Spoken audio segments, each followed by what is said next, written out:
বনশ্রীতে সংঘবদ্ধ ছিনতাইকারীর তাণ্ডব, সবাই সতর্ক থাকুন। আজ সকালে অফিস টাইমে বনশ্রী সি ব্লকের মসজিদ মার্কেটের সামনে প্রকাশ্যে এই ছিনতাইয়ের ঘটনাটি ঘটে। রাস্তায় তীব্র জ্যামের মধ্যে থেকে দূর থেকে আমার কয়েকজনকে সন্দেহজনক মনে হচ্ছিল, কারণ রাস্তায় তখন প্রচুর জ্যাম ছিল। হঠাৎ করে আমি কয়েকজনকে দেখলাম, যখন আমি সামনের দিকে আগাচ্ছি ওই মোমেন্টেই আমার পাশ থেকে চারজন একসাথে দৌড় দিয়ে উঠলো। তো তখন আমি বুঝে উঠতে পারিনি।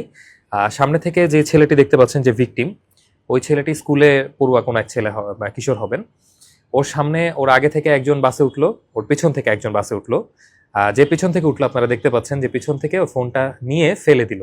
আল্লাহর রহমতে আমার পাশে যে ছেলেটি ছিল, আমি জাস্ট ওদের দুইজনকে একসাথে বেরোতে দিচ্ছিলাম না, কজ অফ এই চিপার মধ্যে দিকে সে কোথায় যাবে, এটা আমার টেন্ডেন্সি ছিল। ওই মোমেন্টেই কিন্তু সে জাস্ট কয়েক সেকেন্ডের জন্য বের হতে পারেনি, কিন্তু ডান পাশ দিয়ে বের হতে না পারায় সে ফোনটি নিয়ে পালাতে পারেনি। দেখুন আমার লুকিং গ্লাসটার কি অবস্থা করেছে। আল্লাহর অশেষ রহমতে এ কারণেই ভুক্তভোগী তার ফোনটি ফিরে পায়।